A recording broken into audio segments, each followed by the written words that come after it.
Dengue mata em média 20 pessoas por dia no Brasil em 2024. E você vai ver também. O Ministério da Justiça vai divulgar regras para o uso das câmeras corporais pela polícia. Indenizações por causa da tragédia no Rio Grande do Sul já passam de 1 bilhão e 600 milhões de reais. Seguradoras afirmam que o valor é o maior da história. Israel encontra corpo de brasileiro que foi feito refém pelo Hamas. E ainda, na dica cultural, o novo louvor de Isabela Rios, Herdeiro.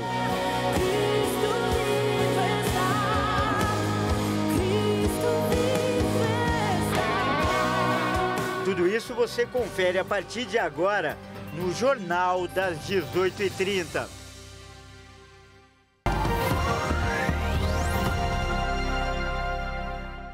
Olá, seja muito bem-vindo. Nós estamos ao vivo, são 18 horas e 33 minutos pelo horário de Brasília. Eu sou o Kleber Werneck e a partir de agora você confere comigo as notícias do Brasil e do mundo desta sexta-feira. Nós vamos começar falando de saúde e, infelizmente, o Brasil chegou à marca de 3 mil mortes por dengue confirmadas em 2024, uma média de 20 óbitos por dia por causa da doença. Segundo dados do painel de arboviroses do Ministério da Saúde, o país já registrou somente nas primeiras 20 semanas deste ano mais de 5 milhões de casos prováveis, 3 mil mortes confirmadas e mais de 2 mil óbitos em investigação. Isso equivale a pouco mais de 20 mortes por dia desde o começo do ano. Em fevereiro, a secretária de Vigilância em Saúde do Ministério da Saúde afirmou que a estimativa de casos neste ano era de 4,2 milhões. E mesmo antes do fim do primeiro semestre, esse número já foi batido. Dados do setor privado mostram que o surto de dengue deve continuar no mês de junho. O estado de São Paulo concentra o maior número de mortes, seguido por Minas Gerais, Paraná e Distrito Federal. Na outra ponta, Acre e Roraima não registraram nenhum óbito por dengue este ano. Olha, e ainda falando de saúde, nesta sexta-feira o governo notificou 20 operadoras de planos de saúde. O motivo foi o aumento no índice de cancelamentos de contrato.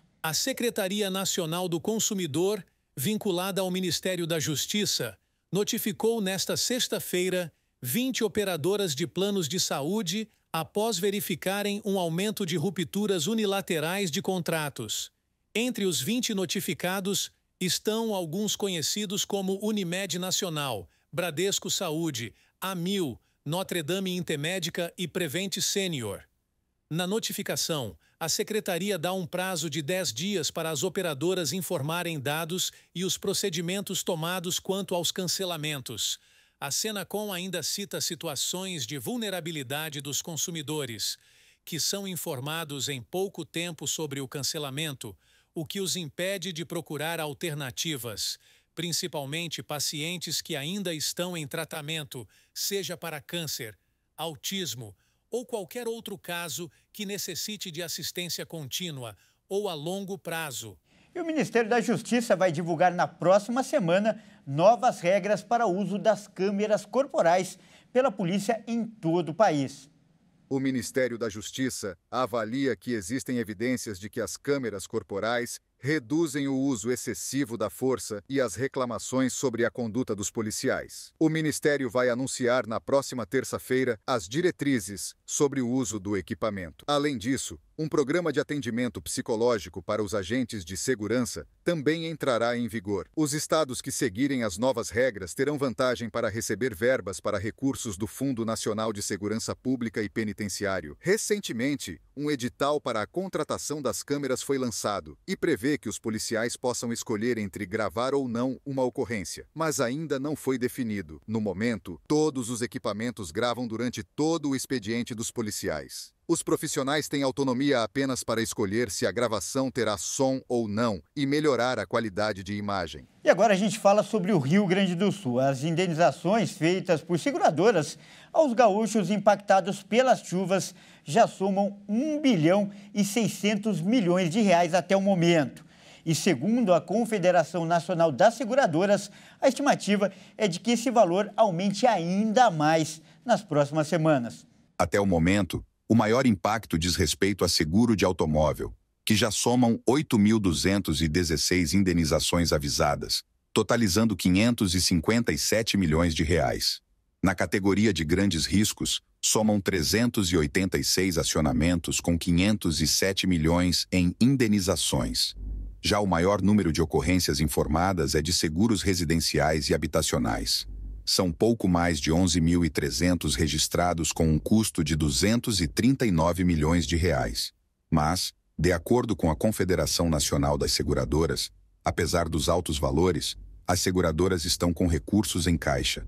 Nesta sexta-feira, o governador, Eduardo Leite, sancionou a lei que institui o Plano Rio Grande, Programa de Reconstrução, Adaptação e Resiliência Climática do Estado do Rio Grande do Sul. O plano de trabalho tem como foco coordenar e executar ações emergenciais e de reconstrução e um conjunto de medidas chamado Rio Grande do Sul do Futuro. Outros 3 projetos de lei serão encaminhados para a Assembleia Legislativa, sendo um deles a criação de um programa que concederá subsídios a famílias interessadas na aquisição de imóveis e o pedido de flexibilização do teto de gastos e de limitações de despesas de pessoal. Para este fim de semana, a Defesa Civil de Porto Alegre emitiu um alerta sobre o alto risco de deslizamentos, processos erosivos e rolamento de blocos. Há risco ainda de chuva moderada a forte, com rajadas de ventos de 60 a 70 km por hora. Uma massa de ar polar que entra no estado vai derrubar a temperatura. As mínimas serão de 11 a 12 graus, com sensação térmica mais baixa por conta do vento. Até o momento, 163 pessoas morreram e 65 seguem desaparecidas. Até o momento, 469 municípios foram afetados e pouco mais de 581 mil pessoas estão desalojadas. E quase um mês após o início das chuvas que destruíram parte do Rio Grande do Sul, os relatos dos sobreviventes ainda impressionam bastante. Como, por exemplo, de uma mãe e de um filho que, olha só, eles foram arrastados pelas águas por mais de 60 quilômetros. Para você ter uma ideia, é a mesma distância que separa a cidade de São Paulo de Jundiaí. As cenas da tragédia no Rio Grande do Sul jamais serão esquecidas por João. Eu afundei uma vez, 2, 3, a gente foi descendo o rio, né? Descendo. E descemos, passei por baixo de uma ponte ainda. Se nós der sorte que não vai bater no concreto da ponte, a gente vai passar, porque se bater já era, a gente vai morrer aqui mesmo. Esta era a casa do pescador. Chovia há 2 dias no estado quando a enchente invadiu o terreno.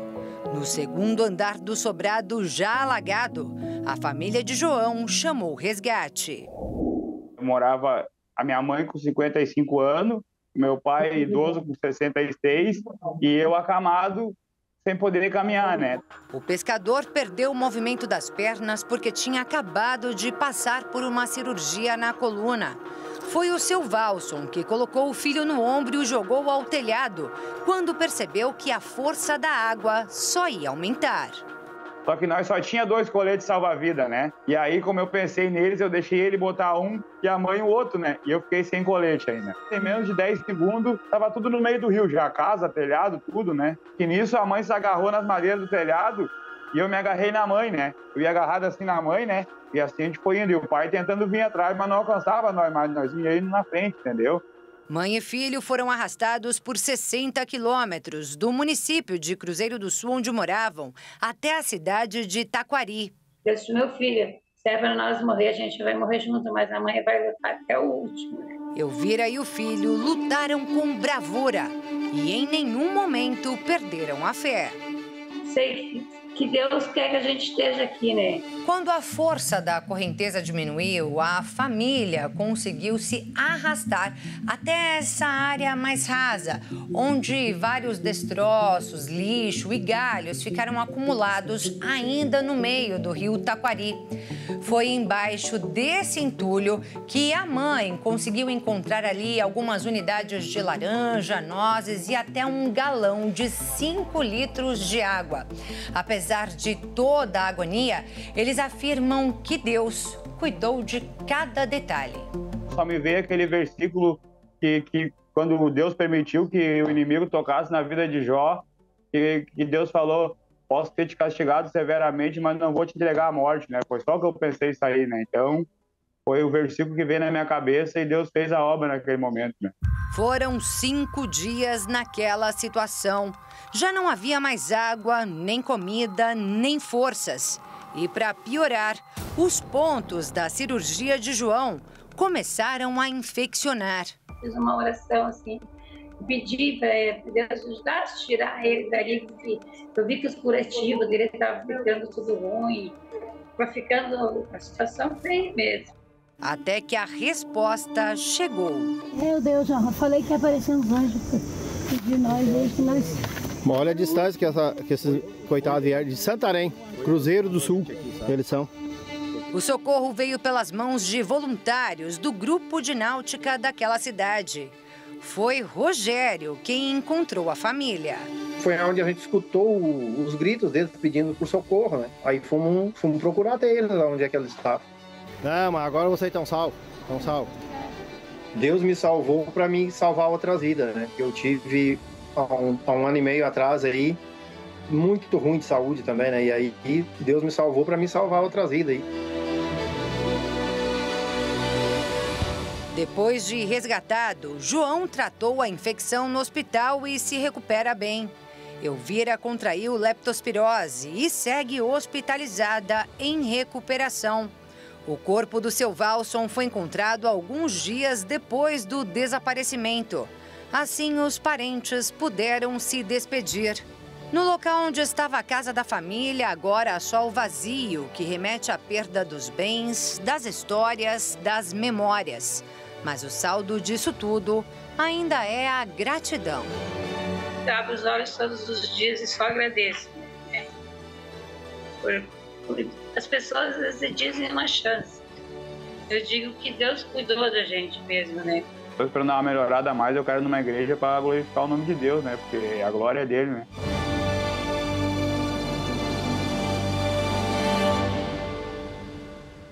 E agora é hora de falar de esportes aqui no Jornal das 18h30. E quem traz as informações hoje é ele, Fernando Jesus.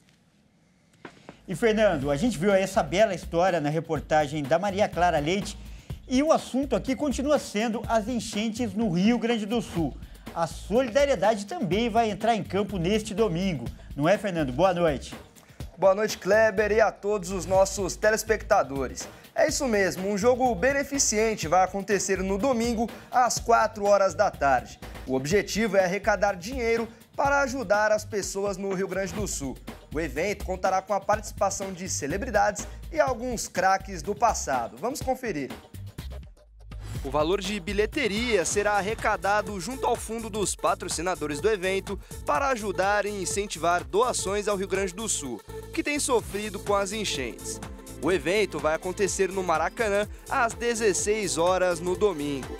Craques como Ronaldinho Gaúcho, Cafu e Bebeto venceram a Copa do Mundo e agora estão escalados para conquistar a Taça da Solidariedade. Celebridades como Wesley Safadão e Belo também foram escalados para o time. Dorival Júnior e Mano Menezes serão os comandantes das equipes. Dorival é o atual técnico da seleção brasileira. Mano Menezes teve a oportunidade de treinar a amarelinha entre 2010 e 2012. E agora eles têm uma missão em comum: reunir a solidariedade e a paz em um jogo único. Que bela iniciativa, né? E lembrando também que no domingo acontece o Grande Prêmio de Mônaco de Fórmula 1 e a McLaren, equipe que a Ayrton Senna fez história, vai realizar uma homenagem ao ídolo brasileiro, Fernando. Exatamente, Kleber. Com 6 vitórias no Grande Prêmio de Mônaco, Ayrton Senna é o maior vencedor do torneio. E em homenagem ao ídolo, a McLaren trocou as tradicionais cores laranjas dos carros para verde, azul e amarelo. Confira.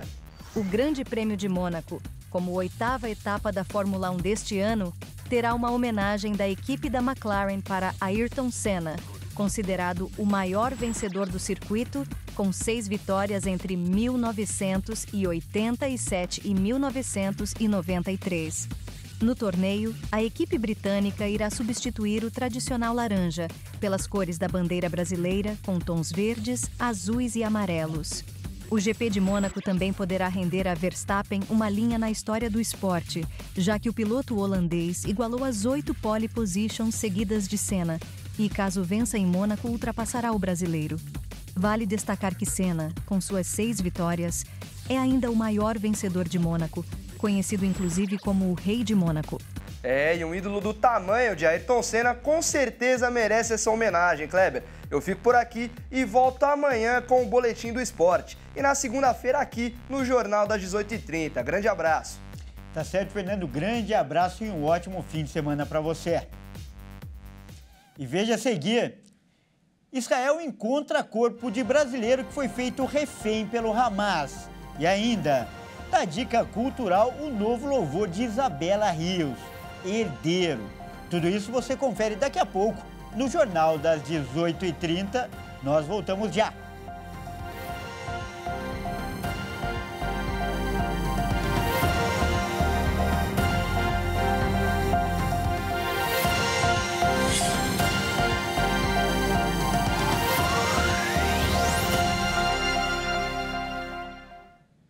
Mais uma vez, seja muito bem-vindo. Nós estamos de volta e ao vivo. São 18h50 pelo horário de Brasília. O Exército de Israel confirmou a morte do brasileiro que estava nas mãos do Hamas desde o dia 7 de outubro na faixa de Gaza. Michel Nizenbaum, de 59 anos, era pai de 2 filhos e avô de 6 netos. Seu corpo foi recuperado hoje em uma operação das Forças de Defesa de Israel. O corpo de Michel e de mais 2 reféns foram recuperados durante a madrugada desta sexta em Jabalia, no norte de Gaza. De acordo com os militares israelenses, Michel Nizenbaum foi morto em 7 de outubro, dia do massacre do Hamas na região. Michel tinha 59 anos, nasceu em Niterói, no Rio de Janeiro, e morava perto de Gaza há 40 anos. No dia do ataque, ele estava dirigindo e falou com a familiares pouco antes do sinal cair. Quando a família no Brasil tentou restabelecer o contato, alguém atendeu o celular e disse 2 vezes a palavra Hamas. Esta era a última informação que os parentes tinham sobre o paradeiro de Michel. Apesar disso, até a operação, a família acreditava que ele pudesse ter sido sequestrado e ainda nutria esperanças de encontrá-lo vivo. O Exército de Israel informou ainda que foram recuperados os corpos dos israelenses Hanan Yablonka e Orion Hernandez. Os ataques terroristas do Hamas em Israel, em 7 de outubro, deixaram mais de 1.200 mortos. Mais de 200 pessoas foram sequestradas e levadas para a faixa de Gaza. De acordo com Israel, cerca de 100 permanecem em poder dos terroristas e 30 corpos ainda não foram recuperados. E o Banco Central liberou a partir desta sexta-feira a venda da nova moeda comemorativa pelos 200 anos da primeira Constituição brasileira. Os colecionadores poderão fazer a compra de um lote de 4.000 moedas. Produzidas em prata, as moedas terão valor de face de R$ 5,00, mas serão vendidas por R$ 440. A venda será feita exclusivamente pelo site Clube da Medalha, que é mantido pela Casa da Moeda. Em abril, o Banco Central havia produzido 3.000 unidades, mas informou que o número poderia subir para até 10.000 peças, dependendo do sucesso. E como acontece toda sexta-feira, hoje a gente traz as dicas culturais aqui no Jornal das 18h30. E quem vai dar os detalhes hoje é a Tabata Porte. Boa noite, Tabata. Mais uma vez, seja muito bem-vinda. E olha só, Tabata, com esse friozinho, muita gente não deve sair de casa. Então você tem uma dica boa aí para quem vai ficar em casa nesse fim de semana? Conta pra gente, por favor. Com certeza, Kleber. Uma boa noite para você, boa noite para todo mundo que nos acompanha. Tem uma ótima dica de filme que é Parada Inesperada, esse é o nome, tá? E é uma ótima dica de filme para ver com toda a família nesse final de semana. O longa retrata a história de uma brilhante cirurgiã, mas que não tem nenhuma paciência com os seus pacientes. E por isso ela resolve trocar a correria de um grande hospital para fazer atendimento a domicílio de pessoas ricas e famosas, junto com o seu namorado, também que é médico. No caminho para essa nova vida, ela bate o carro e precisa fazer uma parada inesperada em um lugar sem sinal telefônico, cartões de crédito e nem mesmo um cappuccino. Entre tantas confusões, ela descobre o que realmente importa na vida. Parada Inesperada está disponível no canal da Graça Filmes no YouTube, não dá para perder. Agora é só comprar a pipoca e curtir com toda a família, Kleber. Excelente dica! E tem também lançamento da Graça Music, é isso mesmo? Isso mesmo, olha só, a cantora Isabela Rios lança hoje a canção Herdeiro, que fala sobre a morte de Jesus na cruz. Dona de uma voz única, Isabela se destaca mais uma vez com um novo single. E claro, ela contou um pouquinho pra gente do novo trabalho. Vamos acompanhar. Muito boa noite a todos, muito feliz mesmo de estar aqui. Hoje também é um dia muito especial para mim. É o dia do lançamento da minha mais nova canção, Herdeiro, e é uma canção especial demais. Ela também está disponível em todas as plataformas digitais e também no canal do YouTube da Graça Music, então você não pode perder. Foi uma produção incrível do produtor Rogério Vieira. Tudo foi feito em São Paulo. E eu também senti a presença de Deus em todos os momentos dessa canção, porque ela fala sobre o amor de Jesus. E o amor dele fez com que hoje nós nos tornássemos herdeiros. Então é uma canção super especial, muito especial mesmo, e você não pode perder isso. Então corre no canal do YouTube da Graça Music, e também na sua plataforma digital preferida, e ouça muito Herdeiro. Um beijo, Deus abençoe.